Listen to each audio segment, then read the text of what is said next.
देश की धड़कन, भरोसा देश का।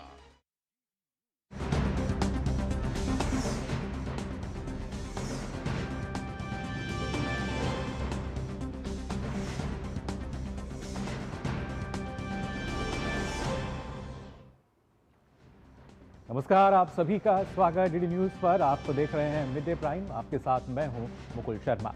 मिड डे प्राइम में आज खास तौर से बात करेंगे किस तरीके से प्रधानमंत्री नरेंद्र मोदी ने भगवान बुद्ध को लेकर अपने संबोधन में कौन कौन सी महत्वपूर्ण बात की। इसके अलावा खबरों की अगर बात की जाए, क्या कुछ खास है, हर खबर से आपको रूबरू कराएंगे। लेकिन सबसे पहले आइए जल्दी से नजर डाल लेते हैं हेडलाइंस। 125 साल के इंतजार के बाद भारत लौटी भगवान बुद्ध से जुड़ी विरासत। प्रधानमंत्री नरेंद्र मोदी ने किया पवित्र पिपरवाह अवशेषों की अंतर्राष्ट्रीय प्रदर्शनी का उद्घाटन।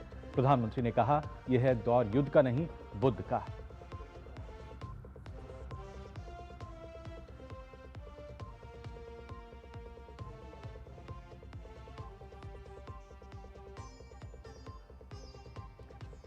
गृह मंत्री अमित शाह अंडमान और निकोबार के दौरे पर। अंडमान में की गृह मंत्रालय की संसदीय परामर्शदात्री समिति की बैठक की अध्यक्षता। कई विकास परियोजनाओं का करेंगे उद्घाटन और शिलान्यास।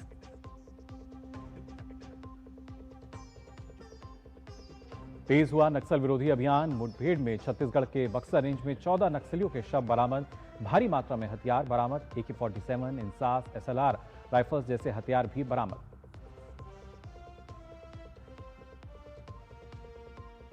हिमाचल प्रदेश में छात्रा की मौत पर UGC सख्त जांच के लिए फैक्ट फाइंडिंग कमेटी गठित। 19 वर्षीय छात्रा की कथित रैगिंग और यौन उत्पीड़न के कारण हुई थी मौत।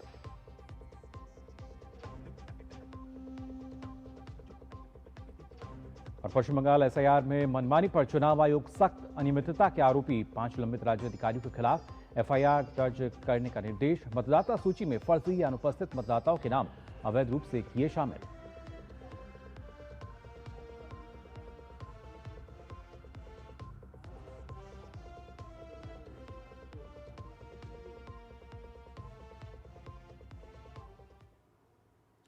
और आइए शुरुआत करते हैं मिड डे प्राइम की। जी हाँ, सबसे पहले बात करते हैं पवित्र पिपरवाह को लेकर। जी हाँ, प्रधानमंत्री नरेंद्र मोदी ने राय पिथौरा सांस्कृतिक परिसर में भगवान बुद्ध के पवित्र पिपरवाह अवशेषों की भव्य अंतर्राष्ट्रीय प्रदर्शनी का शुभारंभ किया।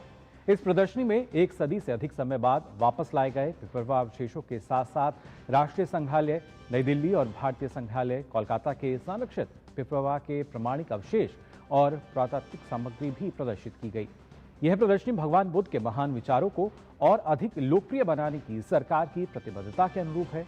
यह देश के युवाओं और इसकी समृद्ध संस्कृति के बीच संबंध बढ़ाने का भी एक प्रयास है। तो आपको बता दें, न सिर्फ पवित्र पिपरवाह अवशेष जो है उनकी प्रदर्शनी, बल्कि इस दौरान प्रधानमंत्री ने बताया कि किस तरीके से भगवान बुद्ध की अगर बात की जाए, उनके बात आज के समय में अगर देखा जाए वो फलीभूत होती नजर आती हैं। और तमाम वो संदेश जो कि कहीं ना कहीं आज के समय के हिसाब से काफ़ी प्रासंगिक हैं। इसके साथ साथ प्रधानमंत्री ने जिक्र किया कि कैसे लगातार भारत उनके संदेश को पूरी दुनिया तक पहुंचा रहा है। ये धरती भगवान बुद्ध की है और हम युद्ध की बात नहीं करते। और वहीं आपको बता दें, केंद्रीय गृह और सहकारिता मंत्री अमित शाह आज अंडमान और निकोबार द्वीप समूह के दौरे पर कई कार्यक्रमों में हिस्सा लेंगे। 3 दिवसीय दौरे के दूसरे दिन अमित शाह सबसे पहले गृह मंत्रालय की संसदीय सलाहकार समिति की बैठक की उन्होंने अध्यक्षता की। इसके बाद श्री विजयपुरम ITF फील्ड में नई न्याय संहिता पर प्रदर्शनी का वो उद्घाटन करेंगे। साथ ही अमित शाह नेताजी स्टेडियम में अंडमान निकोबार सरकार के विकास कार्यों का लोकार्पण और शिलान्यास भी करेंगे। तो अमित शाह जो कि अंडमान निकोबार के दौर पर हैं और यहाँ पर नई न्याय संहिता प्रदर्शनी का वो उद्घाटन भी करेंगे। लेकिन इससे पहले संसदीय परामर्शदात्री समिति की बैठक की उन्होंने यहाँ अध्यक्षता की। और बात करते हैं हिमाचल प्रदेश की, जहाँ पर एक छात्रा की जान चली गई। यहाँ पर आरोप था रैगिंग का, यौन उत्पीड़न का। क्या है पूरा मामला, बताते हैं आपको। दरअसल हिमाचल प्रदेश के धर्मशाला से एक बेहद गंभीर और झकझोर देने वाला मामला सामने आया है। कॉलेज में कथित रैगिंग और यौन उत्पीड़न से परेशान एक 19 वर्षीय छात्रा की इलाज के दौरान मौत हो गई। पीड़ित परिजन कॉलेज और पुलिस प्रशासन पर गंभीर सवाल खड़े कर रहे हैं। UGC ने मामले का संज्ञान लेते हुए एक फैक्ट फाइंडिंग कमेटी बनाने का भी फैसला लिया है। आइए देख लेते हैं और जानकारी हमारी इस खास रिपोर्ट में। हिमाचल प्रदेश के कांगड़ा जिले के धर्मशाला स्थित एक सरकारी कॉलेज में रैगिंग और यौन उत्पीड़न का सनसनीखेज मामला सामने आया है।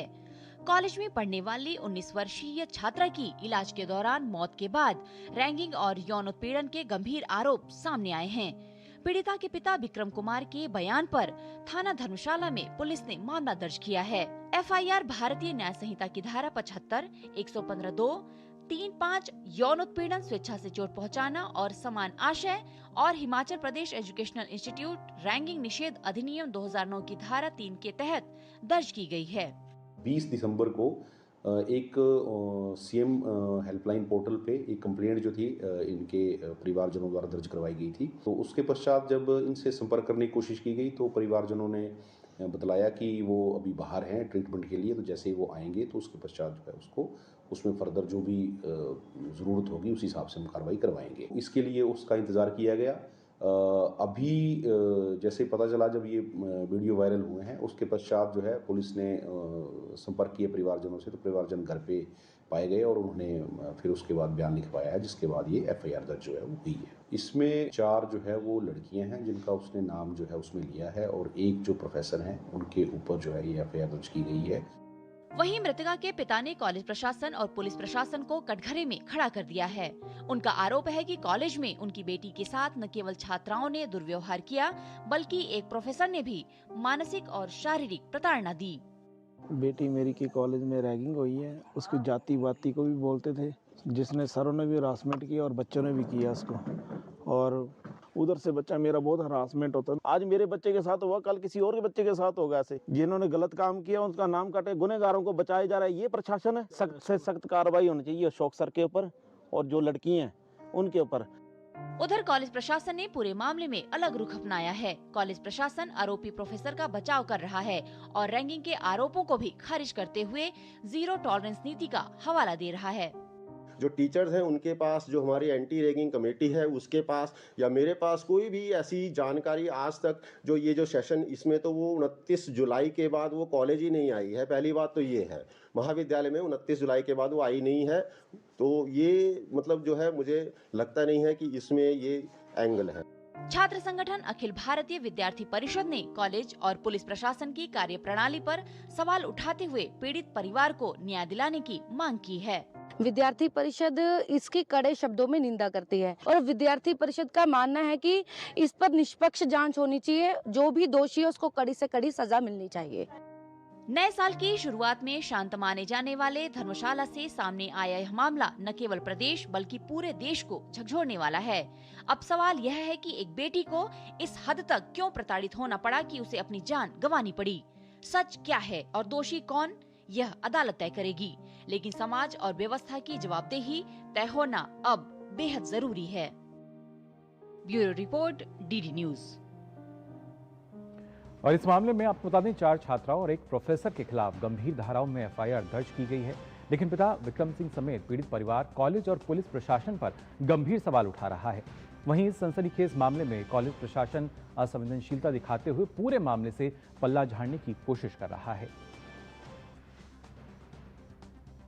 20 दिसंबर को एक सीएम हेल्पलाइन पोर्टल पे एक कंप्लेंट जो थी इनके परिवारजनों द्वारा दर्ज करवाई गई थी। जब इनसे संपर्क करने की कोशिश की गई तो परिवारजनों ने बतलाया कि वो अभी बाहर हैं ट्रीटमेंट के लिए, तो जैसे ही वो आएंगे तो उसके पश्चात जो है उसको उसमें फर्दर जो भी ज़रूरत होगी उस हिसाब से हम कार्रवाई करवाएंगे। तो इसके लिए उसका इंतज़ार किया गया। अभी जैसे पता चला जब ये वीडियो वायरल हुए हैं उसके पश्चात जो है पुलिस ने संपर्क किए परिवारजनों से, तो परिवारजन घर पे पाए गए और उन्होंने फिर उसके बाद बयान लिखवाया है, जिसके बाद ये एफआईआर दर्ज जो है वो हुई है। 4 जो है वो लड़कियां हैं जिनका उसने नाम जो है उसमें लिया है और एक जो प्रोफेसर हैं उनके ऊपर जो है ये एफआईआर दर्ज की गई है। तो इस पूरे मामले में अगर देखा जाए कहीं ना कहीं कॉलेज प्रशासन जो है पल्ला झाड़ता हुआ नजर आ रहा है। लेकिन वहीं दूसरी तरफ अगर देखा जाए तो यूजीसी ने वहां पर एक फैक्ट फाइंडिंग कमेटी जो है समिति यहाँ पर बनाई है। किस तरीके से अब ये पूरी जो प्रक्रिया है चलेगी, इस पर और जानकारी लेते हैं। हमारे संवाददाता निशांत सौरभ फिलहाल हमारे साथ जुड़ चुके हैं। निशांत, जानना चाहेंगे आपसे, क्योंकि ना सिर्फ यूजीसी ने जो फैक्ट फाइंडिंग समिति यहाँ पर बनाई है, लेकिन इसके अलावा भी अगर देखा जाए जिस तरीके से जो कॉलेज प्रशासन है, जो वहाँ प्रिंसिपल है, हमने सुना भी उनको किस तरीके से पल्ला झाड़ते नजर आ रहे हैं, किस तरह की अब जो कार्रवाई है वो यहाँ पर की जाए। जी देखिए मुकुल, बिल्कुल अगर जांच में ये बात सामने आती है कि छात्रा की मौत रैगिंग की वजह से हुई है तो निश्चित तौर पर ये बेहद शर्मसार करने वाली घटना है, क्योंकि देश के तमाम उच्च शिक्षण संस्थानों में रैगिंग के खिलाफ जो यूजीसी के कानून हैं वो बहुत ही सख्त हैं और सभी जो उच्च शिक्षण संस्थान हैं उनको 2009 के यूजीसी एक्ट के मुताबिक सभी को अपने अपने संस्थान में एंटी रैगिंग कमेटी गठित करने को कहा गया है। जी। हालांकि इस केस में भी जो संस्थान है वो ये कह रहा है कि हमारे यहाँ एंटी रैगिंग कमेटी बनी हुई है और रैगिंग से संबंधित कोई भी शिकायत सामने नहीं शिकायत नहीं दर्ज की गई थी। लेकिन जिस तरह से मीडिया रिपोर्ट्स आई है उसमें ये साफ तौर पर बताया गया है कि छात्रा की जो मौत हुई है वो रैगिंग की वजह से ही हुई है। रैगिंग की वजह से जो शारीरिक और मानसिक प्रताड़ना झेलनी पड़ी जी। और दूसरी बात, एक अहम बात जो यौन प्रताड़ना की भी बात सामने आई है वो भी काफी चिंताजनक है। तो इस पर यूजीसी ने स्वतः संज्ञान लिया है और यूजीसी की जो एंटी रैगिंग हेल्पलाइन है उसने एक केस भी रजिस्टर किया है और साथ ही साथ एक फैक्ट फाइंडिंग कमेटी भी गठित की है यूजीसी ने, जो इस पूरे मामले की जांच करेगी कि क्या सच में ये जो मामला है रैगिंग का बनता है। और जांच करने के बाद यूजीसी ने साफ तौर पे कहा है कि जो भी दोषी पाए जाएंगे, जो भी इसमें इन्वॉल्व होंगे, चाहे वो जो छात्राएं हैं वो इन्वॉल्व हैं या प्रोफेसर इन्वॉल्व है या कॉलेज प्रशासन इन्वॉल्व है, उनके खिलाफ सख्त से सख्त कार्रवाई की जाएगी और किसी भी कीमत पर दोषियों को छोड़ा नहीं जाएगा। तो इसमें मुकुल मैं ये बताना चाहूंगा कि रैगिंग के खिलाफ यूजीसी के नियम काफी सख्त हैं और अगर जो भी छात्र या छात्रा इसमें इन्वॉल्व पाया जाता है तो उनको कॉलेज से निष्कासन के अलावा 10,000 रुपए के जुर्माने का भी प्रावधान है और गंभीर केस में, जैसा कि इस केस में हुआ है, यौन उत्पीड़न का भी मामला है, तो जांच के बाद उनको जेल भी भेजा जा सकता है। और इसी तरह संस्थान के खिलाफ भी कार्रवाई की जा सकती है। यूजीसी एक्ट 2009 का जो सेक्शन 12B है उसके तहत यह है कि अगर संस्थान का उसमें इन्वॉल्वमेंट है तो संस्थान को जो ग्रांट दिया जाता है उसको रोका जा सकता है। संस्थान की जो ग्रेडिंग की जाती है नैक और अन्य एजेंसियों के द्वारा ग्रेडिंग कम की जा सकती है। संस्थान की एक्रेडिटेशन मान्यता पर भी असर पड़ सकता है और जो संस्थान के जो हेड है उनके खिलाफ भी कार्रवाई की जा सकती है। तो निश्चित तौर पर काफी सख्त प्रावधान है यूजीसी के रैगिंग को लेकर और सभी संस्थानों को बोला गया है कि वो अपने अपने यहाँ एंटी रैगिंग कमेटी गठित करें और सालाना रिपोर्ट भी भेजे कि क्या कार्रवाई की गई है इन घटनाओं के बारे में। तो जी बिल्कुल निशांत, की जो जांच है जी एक अगर देखा जाए कहीं ना कहीं यूजीसी के तो सख्त प्रावधान है अगर इस तरह के मामले कोई सामने आते हैं और किस तरीके से इस पर कार्रवाई होती है वो हमने देखा है कई बार अलग अलग कॉलेजों की अगर बात की जाए। लेकिन यहाँ पर जो परिवार है वो सीधा आरोप लगा रहे हैं कि किस तरीके से जो कॉलेज का एक प्रोफेसर है वो भी इसमें लिप्त था। हालांकि प्रिंसिपल जो है उनके बचाव में आते हैं और कहीं ना कहीं पुलिस प्रशासन की भी अगर बात की जाए तो असंवेदनशीलता यहाँ इस पूरे मामले में नजर आ रही है। जी बिल्कुल असंवेदनशीलता है और एक तरह से हम कहें तो जो प्रोफेसर जिनका नाम सामने आया है उनको बचाने की भी कोशिश की जा सकती है, क्योंकि ये मामला सितंबर महीने का ही है। इतने महीने तक, इतने दिनों तक क्यों नहीं कार्रवाई की गई। और जिस तरह से छात्रा को प्रताड़ना झेलनी पड़ी, वो ऐसा कहा जा रहा है कि छात्रा डिप्रेशन में भी चली गई थी, मानसिक दबाव, मानसिक तनाव के दौर से गुजर रही थी। तो इतना पुराना मामला है, जिस तरह से छात्राओं की संलिप्तता रही और प्रोफेसर की भी संलिप्तता रही और छात्रा ने अपने लास्ट बयान में साफ तौर पे कहा है कि प्रिंसिपल जो प्रोफेसर हैं उन्होंने उसे गलत तरीके से छुआ था। तो एक पीड़िता का बयान आया है जिसमें उन्होंने साफ तौर पर ये इशारा किया है कि ये एक यौन उत्पीड़न का भी मामला बनता है। तो ऐसे में जो पुलिस है, वहाँ की जो स्थानीय पुलिस है, उसको पहले ही से मामले को संज्ञान में लेते हुए कार्रवाई करनी चाहिए थी। और क्यों नहीं कार्रवाई की गई और किस चीज को छिपाने की कोशिश की जा रही है, इतने दिनों तक क्यों मामले को दबाया गया। और अब जब छात्रा की मौत हो गई है, दुखद परिस्थितियों में मौत हुई है, तब अब ये मामला जब मीडिया में हाईलाइट हुआ है, तब इसके नए सिरे से जांच की जा रही है। तो निश्चित तौर पर ये एक दुखद पहलू है और ये राज्य में वहाँ पे किस तरह से छात्राओं की सुरक्षा को लेकर भी एक जो स्थिति है उसको दर्शाता है कि जब कॉलेज में छात्र छात्राएं ही सुरक्षित नहीं है तो किस तरह की पढ़ाई का माहौल बन ही नहीं सकता है। तो निश्चित तौर पर ये स्थानीय पुलिस भी अपने स्तर पर अब जांच कर रही है, यूजीसी की भी जांच हो रही है और अब ये उम्मीद की जानी चाहिए कि जो भी लोग इन्वॉल्व हैं, चाहे वो कॉलेज के प्रोफेसर का इन्वॉल्वमेंट है, कॉलेज एडमिनिस्ट्रेशन का इन्वॉल्वमेंट है, तो उनके खिलाफ सख्त से सख्त कार्रवाई की जाएगी और ताकि पीड़िता को न्याय मिल सके। जी बिल्कुल, लगातार कार्रवाई की बात यहाँ की जा रही है, लेकिन जिस तरीके से पीड़िता के जो परिजन हैं उनकी बात बयान हमने भी यहाँ पर सुने हैं, जो लगातार उम्मीद यही कर रहे हैं कि कार्रवाई की जाए। आज जो उनकी बेटी के साथ हुआ, कल किसी दूसरी छात्रा के साथ ऐसा ना हो। और इससे पहले भी अगर देखा जाए यहाँ पर निशांत, क्योंकि ना सिर्फ एंटी रैगिंग कमेटी की बात की जाए या बैटच को लेकर समाज में एक जो जागरूकता नजर आती थी, लेकिन वाकई ये मामला जब हिमाचल प्रदेश से जहाँ से सामने आया है, अपने आप में वाकई शर्मसार करने वाला और कई सवाल भी ये खड़े कर रहा है आज के समाज पर। जी देखिए, जहाँ तक अगर जागरूकता की बात करें तो यूजीसी की तरफ से लगातार एक कैंपेन चलाया जाता है। देश के तमाम कॉलेजों में ये सोशल मीडिया के जरिए भी एक यूजीसी ने पिछले कुछ महीनों में लगातार कैंपेन चलाया है एंटी रैगिंग के खिलाफ, कि इस तरह की गतिविधियों को कॉलेज में ना होने दिया जाए, और अगर ऐसी कोई गतिविधियां होती भी है तो हेल्पलाइन नंबर भी जारी किए गए हैं जहां पर वो छात्र शिकायत दर्ज कर सकते हैं। और साफ तौर पर यह भी कहा गया है कि अगर कॉलेज का इन्वॉल्वमेंट है तो एक पब्लिक नोटिस के जरिए भी ये कॉलेज के खिलाफ जागरूक किया जा सकता है स्टूडेंट्स को कि कॉलेज में किस तरह की एंटी रैगिंग मैकेनिज्म की कोई व्यवस्था नहीं है, ताकि छात्र जो दाखिला लेने से पहले सोचे कि वो उस संस्थान में दाखिला ले या ना ले। उसके लिए पब्लिक नोटिस भी जारी किया जाता है यूजीसी की तरफ से कि यहाँ पर एंटी रैगिंग मैकेनिज्म अभी नहीं लागू किया गया है। और सोशल मीडिया के जरिए तो कैंपेन किया जा रहा है। निश्चित तौर पर छात्राओं को भी जागरूक किया जाना चाहिए, और जिस तरह से पिछले कई सालों से जो लगातार ये कैंपेन चलाया जा रहा है उसका असर दिखना चाहिए था, दिख भी रहा है, लेकिन यहाँ पर इस केस में क्यों नहीं इसको फॉलो किया गया, इसकी जांच की जानी चाहिए। क्योंकि अगर छात्राओं के साथ साथ प्रोफेसर का भी इन्वॉल्वमेंट अगर सामने आता है तो ये निश्चित तौर पर एक काफी चिंताजनक पहलू है। और ये साफ तौर पर ये दर्शाता है कि जिस तरह के बयान हमने देखे इस स्टोरी में कि जो कॉलेज के जो प्रिंसिपल हैं, कॉलेज के और जो फैकल्टी मेंबर्स हैं, वो आरोपी प्रोफेसर है उनका बचाव करते हुए दिख रहे हैं। क्योंकि ऐसा होना नहीं, जब तक जांच पूरी ना हो जाए तब तक आरोपी का बचाव नहीं किया जाना चाहिए और पुलिस को अपना काम करने देना चाहिए। और साथ ही साथ यूजीसी की कमेटी है वो भी अपना काम करे, तभी जो आप जो इसके गहराई तक पहुंचकर उसका पड़ताल कर पाएंगे और जो दोषी है उनको सजा दिला पाएंगे। जी बिल्कुल, तभी जो सजा है मिल सकती है। लेकिन अपने आप में वाकई शर्मसार कर देने वाला मामला, और समय रहते अगर शिकायत पर सुनवाई की गई होती तो शायद ये स्थिति नहीं होती, एक छात्रा की जो मौत है वो नहीं होती। फिलहाल बहुत बहुत शुक्रिया निशांत आपका हमारे साथ जुड़ने के लिए। तो बात हुई हिमाचल प्रदेश की, जिस तरीके से पूरा मामला सामने आया है, अपने आप एक संदेश ये है कि किस तरीके से अभी भी कॉलेज में अगर इस तरीके से मामले सामने आते हैं, वहाँ पे स्थानीय सरकार जो है, राज्य सरकार, उनकी भी जवाबदेही तय होती है कि किस तरीके के एक्शन जो है वहाँ राज्य सरकार भी ले रही हैं। एंटी रैगिंग समिति जो है ना सिर्फ उनको बनाती हैं बल्कि उनकी कार्रवाई को भी वो सुनिश्चित करें। फिलहाल मिड डे प्राइम में हम यहाँ रुकने एक छोटे से ब्रेक के लिए, जल्द हाजिर।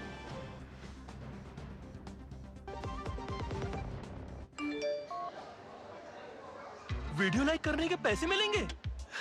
So easy. अनजान लिंक्स पर क्लिक मत कीजिए। आरबीआई कहता है जानकार बनिए, सतर्क रहिए।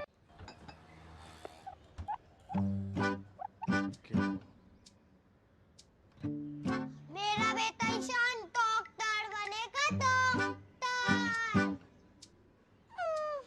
मेरा ईशान तो साइंटिस्ट बनेगा। अब ये ईशान क्या बनेगा? ईशान कुछ भी बने, उसके साथ हमेशा है LIC की अमृत बाल चिल्ड्रन पॉलिसी। बड़े सपनों का रखे ख्याल।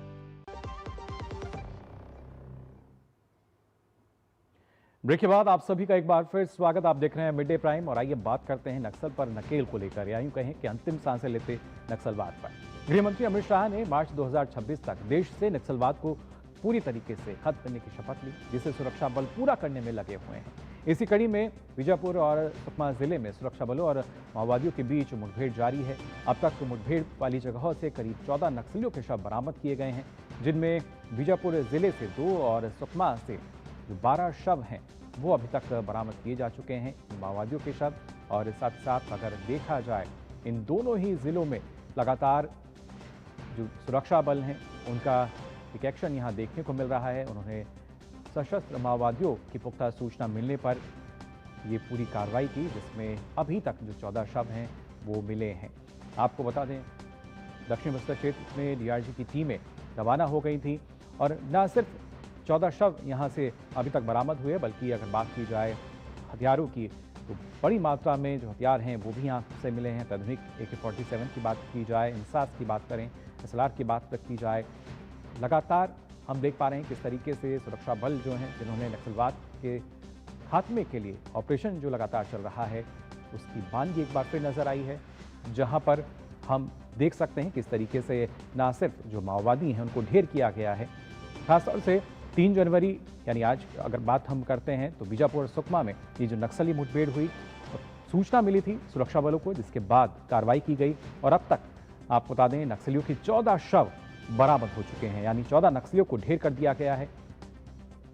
1 जनवरी की अगर हम बात करें तो बेगूसराय में इनामी नक्सली को ढेर किया गया, यानी इस वर्ष भी पूरी तरीके से। और अगर बात की जाए 25 दिसंबर 2025 की तो ओडिशा में नक्सली कमांडर गणेश समेत 6 नक्सलियों को ढेर किया गया। पूरा जो नेटवर्क है उसको जड़ से उखाड़ने की शपथ ली गई वो पूरी होती हुई यहाँ नजर आ रही है। दंतेवाड़ा बीजापुर बॉर्डर पर अगर हम बात करें वहाँ भी नक्सलियों को किस तरीके से मौत के घाट उतारा गया।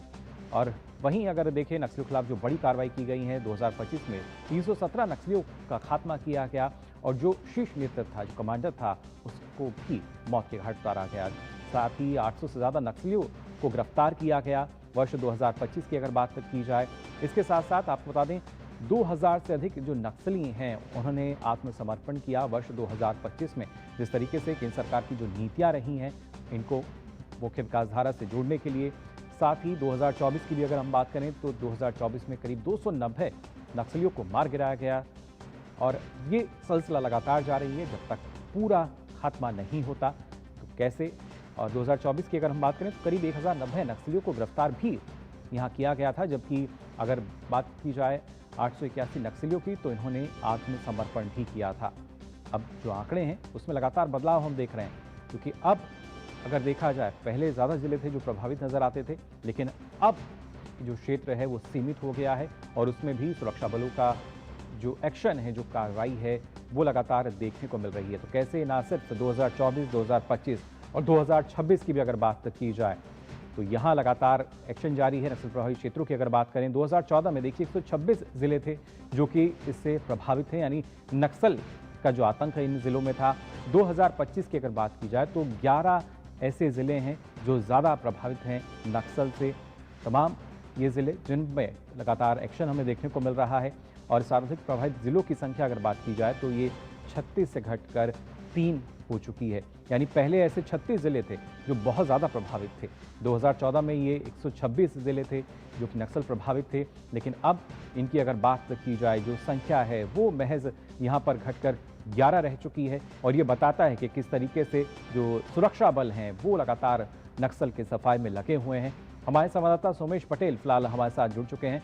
सोमेश, आपसे जानना चाहेंगे ना सिर्फ 2024-25 की बात की जाए बल्कि आज में जिस तरीके से अभी तक बताया जा रहा है करीब 14 नक्सली जिनके शव बरामद हो चुके हैं, पुलिस को सूचना मिली थी, क्या कुछ ताज़ा जानकारी?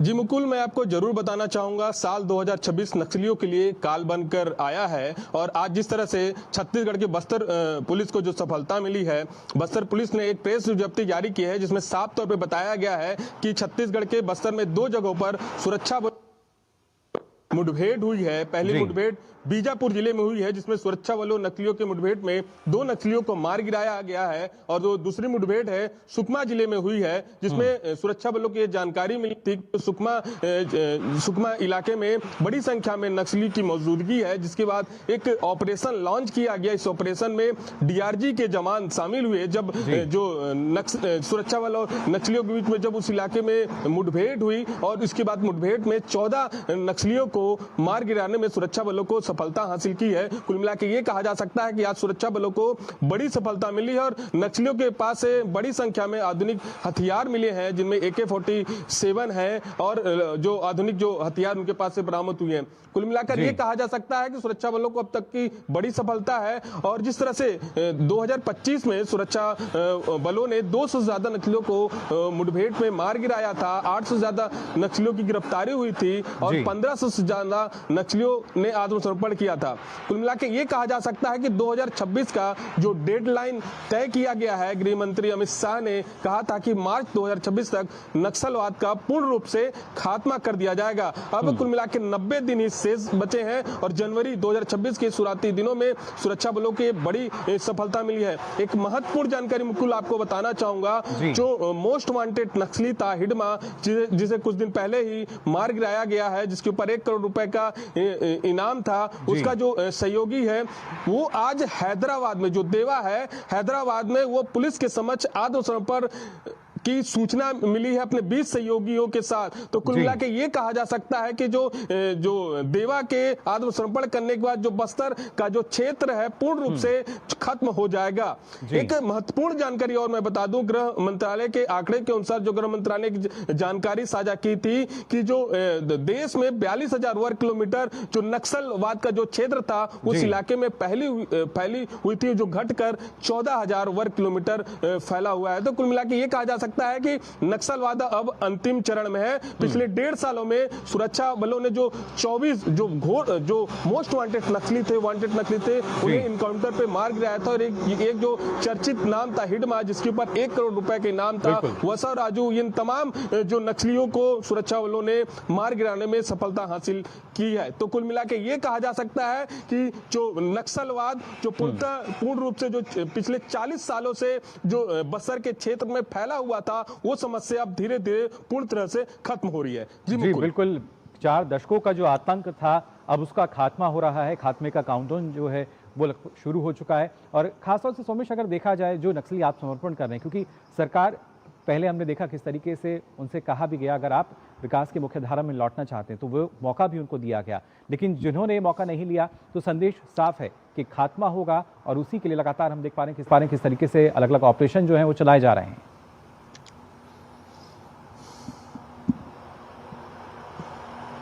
जी मुकुल, मैं आपको बताऊं, केंद्र सरकार और राज्य सरकार लगातार कई योजनाएं चला रही है। बस्तर के इलाकों में पुनर्वास नीति चला रही है, जिनका मकसद साफ है कि पुनर्वास नीति की योजना है, इसका लाभ लें, आप आत्मसमर्पण करें। तो लगातार जो आत्मसमर्पण करने वाले हैं उनको कई सुविधा दी जा रही हैं। तो जिस तरह से आज बस्तर में भी आपने देखा होगा कि बड़ी संख्या में जो नक्सली आत्मसमर्पण किए हैं, पुनर्वास नीति का लाभ मिल रहे हैं। जिस तरह से मैंने एक आंकड़ा भी बताया कि 2025 में 1500 से ज्यादा नक्सलियों ने आत्मसमर्पण किया है। सरकार का साफ तौर पे कहना है कि आप केंद्र सरकार, राज्य सरकार की योजना का लाभ लें। और जिस तरह से केंद्र सरकार, राज्य सरकार लगातार जो बस्तर के दूरस्थ इलाकों में जो योजना चला रही है, लगातार योजना का लाभ लें। सबसे बड़ी समस्या थी कि जो सुकमा का इलाका था, लगातार जो नक्सलियों की समस्या हमेशा बनी रहती थी। जो नक्सली कभी नहीं चाहते थे कि इस इलाके का विकास हो, नक्सली कभी नहीं चाहते थे कि इस इलाके में सड़क बने, नक्सली कभी नहीं चाहते थे इस इलाके में स्कूल बने, नक्सली कभी नहीं चाहते थे कि इंटरनेट कनेक्टिविटी से लोग जुड़े। तो लेकिन अब उस इलाके में विकास की बयार बह रही है। बस्तर के क्षेत्र में लगातार सड़क बन रहे हैं, पुल पुलियों का निर्माण हो रहा है, इंटरनेट की कनेक्टिविटी हो रही है। तो कुल मिला के बस्तर में जिस तरह से जो नक्सलियों की दहशत थी, बारूद का गंध था, वो बारूद की गंध भी अब पूर्ण रूप से खत्म होती दिख रही है। जी मुकुल। बिल्कुल सोमेश, और जैसा आपने बताया करीब 4 दशकों से एक आतंक जो ये क्षेत्र लगातार झेल रहे थे, वो अब आतंक खत्म हो रहा है। जो विकास की बयार है वो वहाँ पहुँच रही है। और कहीं ना कहीं जो आम जनता है वहाँ, आम नागरिक जो हैं, वो शायद इससे काफ़ी अब खुश रहते होंगे कि अब उनका जो जीवन है वो सामान्य हो पा रहा है, जो कि पहले नहीं था। और कहीं ना कहीं राजनीतिक संरक्षण भी उनको मिलता था पहले।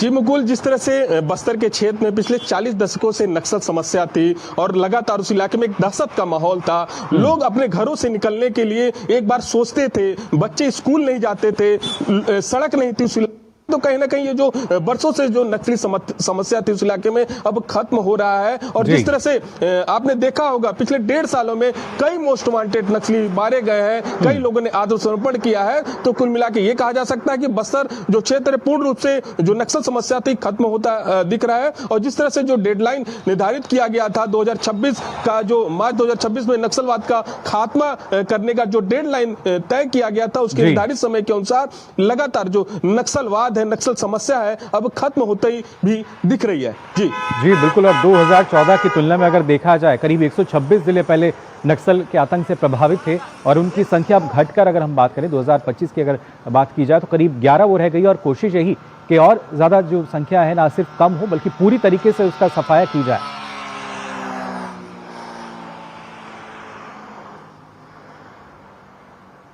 जी जरूर, जिस तरह से जो खात्मे की बात की गई थी, डेडलाइन निर्धारित किया गया था, लगातार जो केंद्रीय गृह मंत्री अमित शाह लगातार बस्तर के क्षेत्र में जो दौरा किया गया था, जो आत्मसमर्पण नक्सली थे उनसे भी मुलाकात की थी और साफ संदेश था कि आप हथियार छोड़ दें और जो सरकार, केंद्र सरकार और राज्य सरकार की जो योजना है, इन योजना का लाभ लें। तो कुल मिला के बड़ी संख्या में आपने देखा होगा 2024-2025 में बड़ी संख्या में नक्सलियों ने आत्मसमर्पण किया है, नक्सलियों की गिरफ्तारी हुई है, बड़ी संख्या में नक्सल सामान बरामद हुए हैं। और जिस तरह से आपने देखा होगा बरसों से इस इलाके में जो समस्या बनी हुई थी, जो कई क्षेत्र थे, दंतेवाड़ा, सुकमा, कांकेर, बीजापुर, इस इलाके में लगातार जो नक्सलवाद की समस्या थी, लोगों में एक दहशत का माहौल था और दहशत अब पूर्ण रूप से खत्म होता दिख रहा है। और जो डेडलाइन निर्धारित किया गया था, वो डेडलाइन के करीबन 90 दिन का जो समय है शेष बचा हुआ है। जो बड़े जो मोस्ट वांटेड नक्सली थे, खूंखार नक्सली थे, जिनका खात्मा कर दिया गया है और जो टॉप नक्सली थे उन्होंने नक्सलवाद पर जो नकेल है, जिस तरह से मैंने देवा का नाम बताया,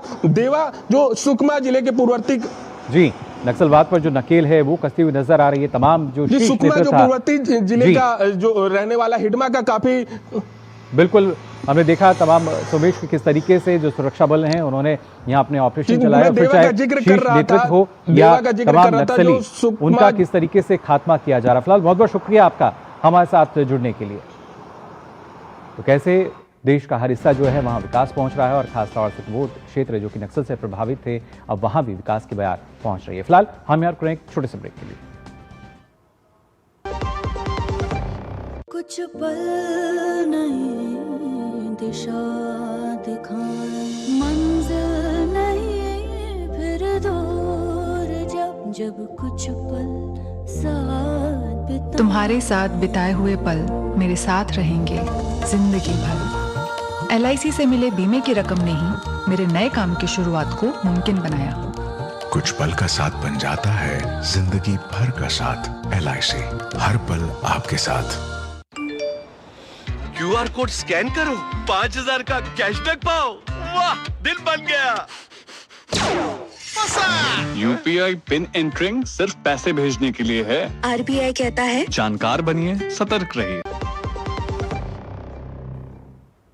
ब्रेक के बाद आप सभी का एक बार फिर स्वागत मीडिया प्राइम में। अब आइए बात करते हैं पश्चिम बंगाल की, जहां पर SIR को लेकर राज्य सरकार की मनमानी नजर आती है तो निर्वाचन आयोग की सख्ती भी। दरअसल निर्वाचन आयोग ने पश्चिम बंगाल में संबंधित जिला चुनाव अधिकारियों को मतदाता सूची में फर्जी या अनुपस्थित मतदाताओं के नाम अवैध रूप से शामिल करने के आरोपी 5 निलंबित राज्य अधिकारियों के खिलाफ FIR दर्ज करने का निर्देश दिया है। राज्य के मुख्य निर्वाचन अधिकारी के कार्यालय के सूत्रों के अनुसार बरुईपुर पूर्व विधानसभा क्षेत्र के मतदाता पंजीकरण अधिकारी डेबोटम दत्ता चौधरी, सहायक मतदाता पंजीकरण अधिकारी तथागत मंडल, मोयना विधानसभा क्षेत्र के मतदाता पंजीकरण अधिकारी विप्लव सरकार, सहायक मतदाता पंजीकरण अधिकारी सुदीप दास और data entry operator Surajit Haldar के खिलाफ आपराधिक मामले दर्ज करने के निर्देश जारी किए गए हैं। आपको बता दें, मतदाता सूचियों के विशेष गहन पुनरीक्षण यानी SIR की गणना चरण के दौरान इन अधिकारियों पर मतदाता सूची में फर्जी नाम जोड़ने का आरोप था। निर्वाचन आयोग ने पहले ही उनके निलंबन का आदेश दिया था और राज्य के मुख्य सचिव को उनके खिलाफ FIR दर्ज कराने का निर्देश दिया गया था। हालांकि निलंबन के बावजूद राज्य सरकार ने कोई FIR दर्ज नहीं की। इसके बाद निर्वाचन आयोग ने अब स्वतः संज्ञान लेते हुए जिला मजिस्ट्रेटों को संबंधित अधिकारियों के खिलाफ FIR दर्ज करने का निर्देश दिया है।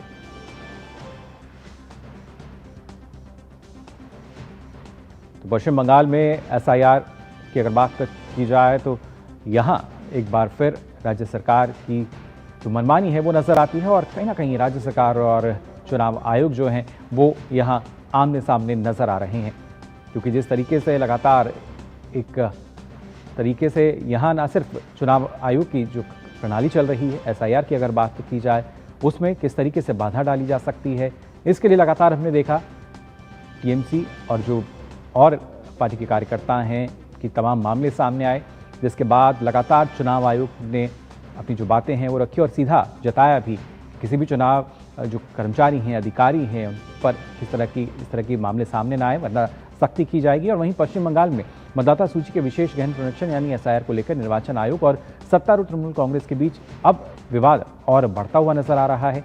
निर्वाचन आयोग ने TMC की उस मांग को खारिज कर दिया है जिसमें पार्टी के बूथ स्तरीय एजेंटों यानी BLA को मतदाता सूची के मसौदे पर दावों और आपत्तियों की सुनवाई सत्रों में भाग लेने की अनुमति देने की अपील की गई थी। राज्य में 3 चरणों वाली विशेष गहन पुनरीक्षण प्रक्रिया का पहला चरण पूरा हो चुका है। घर घर सर्वे और इसके साथ साथ फॉर्म वितरण, फॉर्म भरवाने और डिजिटल एंट्री के बाद ड्राफ्ट मतदाता सूची जारी की जा चुकी है। अब दूसरा चरण दावों और आपत्तियों की सुनवाई पर केंद्रित है, जो 15 जनवरी 2026 तक चलेगा।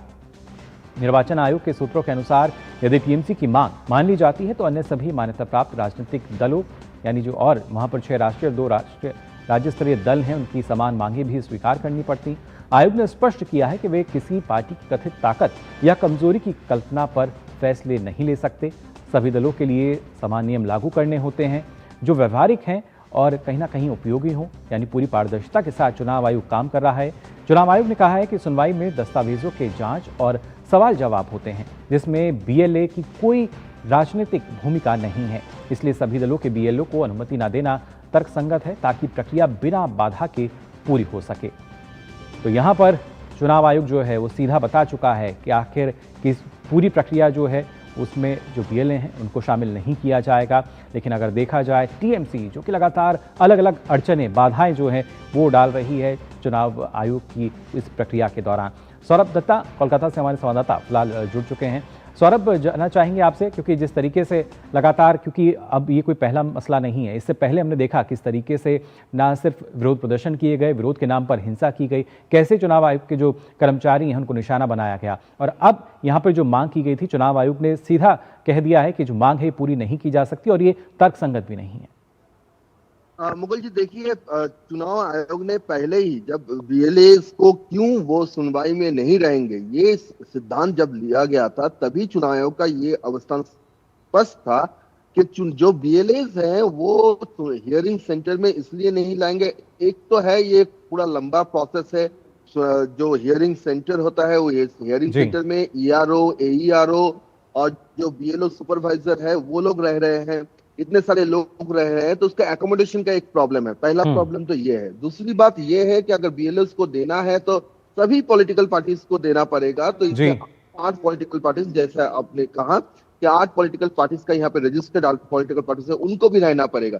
लेकिन सबसे बड़ी ये बात है कि BLAs की जरूरत क्या है, क्योंकि जो जब तक उनकी जरूरत थी तब तक उनको रखा गया था। यहाँ पे हियरिंग प्रोसेस में जो सुनवाई होगा, सुनवाई में ये वोटर्स और EC सवाल करेंगे आपका 2000 वोटर के लिस्ट में नाम क्यों नहीं है, क्यों कोई लिंकेज नहीं है, और वो अपना दस्तावेज देंगे। यहाँ पे BLAs का क्या रोल है। लेकिन फिर भी देखा जा रहा है कि जैसे कि अभिषेक बनर्जी तो खुले तौर से कह दिया कि रखना पड़ेगा, वरना आप सर्कुलर नहीं जारी करेंगे तो हम भी नहीं मानेंगे। और अभी तो यहाँ पे देखा जा रहा है कि हियरिंग सेंटर्स में BLAs वैसे भी जो है TMC के वर्कर्स, वो जो बुजुर्ग लोग हैं उनको घर से, मोहल्ले से लेकर आ रहे हैं, उनके गले पे उनका जो आइडेंटिटी है TMCP का, वो आइडेंटिटी कार्ड भी है। वो लोग व्हील चेयर का बंदोबस्त कर चुके हैं, व्हील चेयर का बंदोबस्त किए हैं, फोटोकॉपी मशीन लगा दिए हैं हियरिंग सेंटर के बाहर, यहाँ तक गाड़ी ऑटो भी प्रोवाइड कर रहे हैं, और उम्रदराज लोगों के घर तक भी पहुंच रहे हैं। अब तो इसका एक ही उद्देश्य है, वो ये कैंपेन कर रहे हैं, वो कैंपेन कर रहे हैं, इसी के खिलाफ कैंपेन कर रहे हैं, ये समझाने की कोशिश कर रहे हैं, जो देखिए आपको इतना दिक्कत हो रहा है, हम लोग हैं जो आपको सुविधा दे रहे हैं, आपका दिक्कत का कारण इसी है। जबकि इसी ने साफ कह दिया कि आपको आने की जरूरत नहीं है। लेकिन ये लोग कौन कौन ऐसे बुजुर्ग लोग हैं, कौन कौन ऐसे स्पेशली डिसेबल्ड लोग हैं, उनका तालिका बना चुके हैं, घर घर जा रहे हैं, उनको कह रहे हैं आपका नोटिस आ गया तो फिर आपको उस दिन हम ले जाएंगे, जबकि ये जरूरत ही नहीं है। खुद BLOs उनके घर आएंगे, उनके आके सुनवाई होगा, और उसका एक के बाद एक वीडियो भी इसी की तरफ से रिलीज हो रहा है। तो एक तरफ ये मसला है। दूसरी बात जो है मुकुल, आपने शुरुआत में जो खबर दिया कि ये जो FIR वाला मामला है, इसका बैकग्राउंड भी काफी दिलचस्प है। आपको याद रहेगा कि पुरुलिया का पारा का एक घटना को लेकर इसी के chief election commissioner Ganesh Kumar और यहाँ के जो CEO है मनोज कुमार अग्रवाल, उनके खिलाफ एक हावड़ा और एक पुरुलिया के पारा में एक कंप्लेंट दायर किया गया।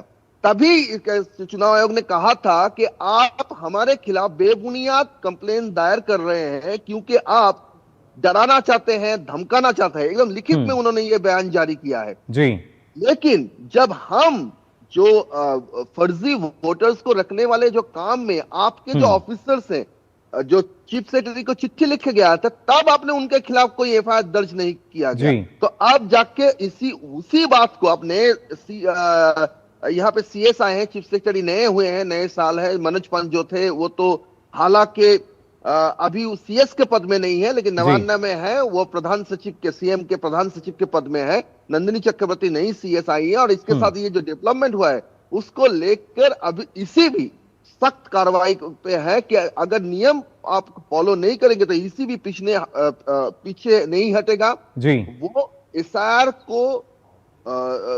की जो हियरिंग प्रोसेस है उसको डिरेल करने का जो प्रयास है, बिल्कुल उसको इसी चुनाव आयोग का भी कहना है कि हम भी उसको डिरेल नहीं होने देंगे। बिल्कुल सौरभ, शायद इस तरह की सख्ती की जरूरत पड़ेगी क्योंकि हमने देखा किस तरीके से विरोध प्रदर्शन किए गए, जो चुनाव आयोग के कर्मचारी हैं उनको निशाना बनाया गया और पुलिस चुनाव आयुक्त पर एफआईआर करने की तैयारी तो कर लेती है, लेकिन जो आयोग ने जहां पर एफआईआर दर्ज करने की बात कही थी उसको अनसुना कर देती है और मजबूरन मजिस्ट्रेट के जरिए अब एफआईआर करानी पड़ रही है। जिस जरिए ये मामला काफी दिनों से चल रहा है, ये आज का मामला नहीं है। ये जो बारुईपुर पूर्व एंड पूर्व मेदिनीपुर मोयना, ईस्ट मेदिनीपुर का मोयना, ये जो दो कंस्टिट्यूएंसी है, ये दो कंस्टिट्यूएंसी आज का नहीं है, आज पर 4-5 महीने के बात है। तो आप मानिए 4-5 महीने से पहले तो वो सस्पेंड भी नहीं करना चाहते थे। फिर तब के जब चीफ सेक्रेटरी थे मनोज पंत, उनको दिल्ली बुलाया गया, उनको याद दिलाया गया कि क्या उनका रोल है, उनका रिस्पॉन्सिबिलिटी क्या है। तब जाके अगस्त में सस्पेंशन तो हुआ लेकिन एफआईआर नहीं हुआ था।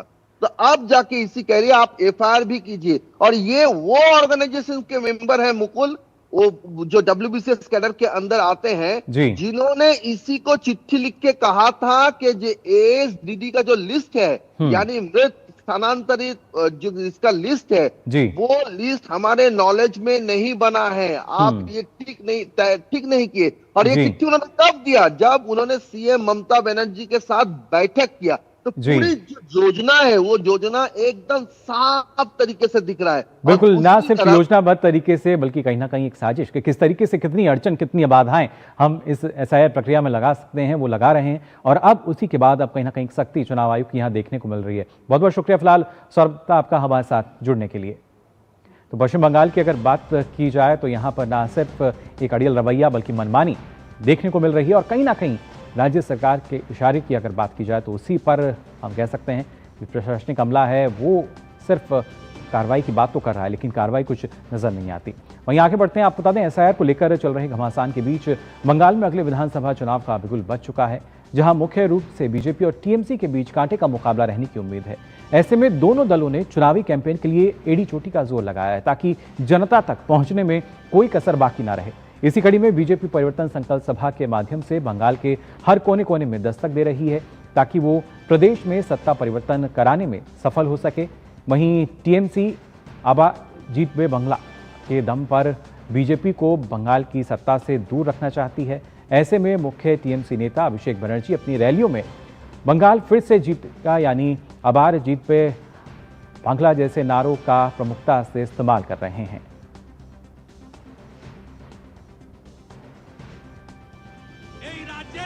दू জায়গায় হিন্দুদের সবচেয়ে বড় জোট হয়েছে হিন্দু আদিবাসীদের। একটা উত্তর মালদায় 85% হিন্দু পদ্মফুলে ভোট দিয়েছে। যদি গোটা রাজ্যে উত্তর মালদাকে দেখে সনাতনীরা একটু এগিয়ে আসে না, 200 নয় 220টা সিটে বিজেপি জিতবে। 24-এ 72% হিন্দু এক হয়েছে। অভিজিৎ গাঙ্গুলি 8200 লিড পেয়েছে। আর 3 মাস পরের ভোটে ওখানে উত্তর মালদার মতো 85% হিন্দু পদ্মফুলে ভোট দেবে এবং বিজেপি যাকে দাঁড় করাবে তিনি 20,000 ভোটে জিতবেন।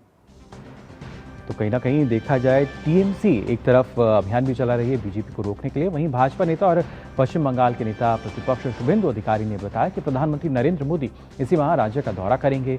भाजपा मालदा में बड़ी जनसभा की तैयारी कर रही है। प्रधानमंत्री मालदा और हावड़ा में राजनीतिक सभाएं करेंगे। इसके अलावा प्रदेश के लोगों को रेलवे की तरफ से मिली सौगातें भी मिलेंगी। PM Modi Howrah Guwahati Vande Bharat sleeper train को हरी झंडी दिखाएंगे। तो यहाँ पर अगर देखा जाए ना सिर्फ चुनाव का बिगुल बजते ही टीएमसी की बात की जाए, बीजेपी की बात की जाए, दोनों ही अपने स्तर पर हम कह सकते हैं जो लगाती हुई नजर आ रही हैं। और आइए हम मिड डे प्राइम में आगे बढ़ते हैं। आपको बता दें कैबिनेट सचिव टीवी सोमनाथन ने कहा है कि सरकार की अपनी भूमि अधिग्रहण नीति में बदलाव करने की कोई योजना नहीं है। प्रधानमंत्री नरेंद्र मोदी की अध्यक्षता में आयोजित सक्रिय शासन और समयबद्ध कार्यान्वयन यानी प्रगति की बैठक में टीवी सोमनाथन ने ये जानकारी दी।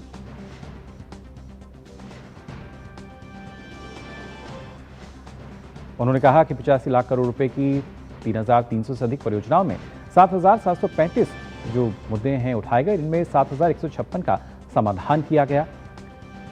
टीवी सोमनाथन ने कहा कि प्रगति के माध्यम से हल किए गए 7,156 मुद्दों में से 35% भूमि अधिग्रहण से संबंधित थे, 20% वन, वन्यजीव और पर्यावरण संबंधी तथा 18% उपयोग मार्ग के अधिकार से संबंधित थे और अन्य में कानून व्यवस्था, निर्माण, साथ ही बिजली उपयोगिता, अनुमोदन व वित्तीय मुद्दों के कारण विलंबित हुए थे तमाम मुद्दे थे। India is a democracy. There are interests of completing a project, but there are interests of people whose land is affected. Similarly, we want infrastructure, we also want a good environment. So it is in the very nature of this thing that there is a balance, and there will be issues. It is never black and white. We want to implement with consultation, with consent, and with public involvement. So I'm not sure that we really need to embark on regulatory reforms on these fundamental issues of public consultation, etc. Yes, here and there are procedural improvements that can be done, and they are done from time to time. But fundamentally, I don't see any need for changes there. We have taken up 7,735 issues in the various projects that have been covered by this system, and out of which 7,156 have so far been resolved. And if we look at the resolved issues, 73% relate to only 3 topics. The largest number, 35%, is on land acquisition. The second largest is on forest, wildlife and environmental clearances. And the third is on issues of right of use or right of way, by which I mean the ability to lay a transmission line or a pipeline across someone's land, and how do you get permission for that to be done. और आइए mid day prime में आगे बढ़ते हैं, नजर डालते हैं खेल जगत की खबरों पर, और इसके लिए आइए सीधा रुख कर लेते हैं मेरी सहयोगी सुचित्रा का। Suchitra, over to you. क्या शुक्रिया मुकुल। और इस वक्त बात करते हैं इस वक्त की सबसे बड़ी खबर की। भारतीय क्रिकेट कंट्रोल बोर्ड बीसीसीआई ने कोलकाता नाइट राइडर्स को निर्देश दिए हैं कि वे To the recent developments which is going on all across, BCCI has instructed the franchisee KKR to release one of their player, Mustafizur Rahman of Bangladesh, from their squad. And BCCI has also said that if they ask for any replacement, BCCI is going to allow that replacement. ICC टी20 विश्व cup 2026 के लिए दक्षिण Africa ने अपनी 15 सदस्यीय team का ऐलान कर दिया है। भारत और श्रीलंका की मेजबानी में होने वाले इस बड़े टूर्नामेंट में दक्षिण अफ्रीका की जो टीम है उसकी कप्तानी माकरम करेंगे। वहीं दक्षिण अफ्रीका की इस टीम में कई तेज गेंदबाज शामिल हैं। 6 तेज गेंदबाज दक्षिण अफ्रीका के इस दल में देखने को मिलेंगे। कगिसो रबाडा की लंबे समय के बाद इस टीम में वापसी हो रही है और हम जानते हैं कि 2024 का जो संस्करण था उसमें दक्षिण अफ्रीका की टीम उप विजेता रही थी। भारत के खिलाफ ही फाइनल में दक्षिण अफ्रीका की टीम को हार का सामना करना पड़ा था। तो कगिसो रबाडा चोट के बाद वापसी के लिए तैयार हैं। वहीं ट्रिस्टन स्टब्स और रियान रिकल्टन भी उनको टीम में शामिल नहीं किया गया है। टी20 विश्व कप के लिए कई नए चेहरों को स्क्वाड में शामिल किया गया है। इनमें Corbin Bosch, Dewald Brevis, Tony de Zorzi, Donovan Ferreira, George Linde, Kwena Maphaka और जेसन स्मिथ शामिल हैं। तो खेल की खबरों में फिलहाल इतना ही। वापस चलते हैं मुकुल के पास। शुक्रिया सुचित्रा इन तमाम जानकारी के लिए और खेल की खबरों के लिए। तो जाना आपने मिड डे प्राइम में क्या कुछ खास आज खबरों की दुनिया में, लेकिन फिलहाल वक्त तो चला आपसे विदा लेने का। मुझे दीजिए अनुमति। नमस्कार।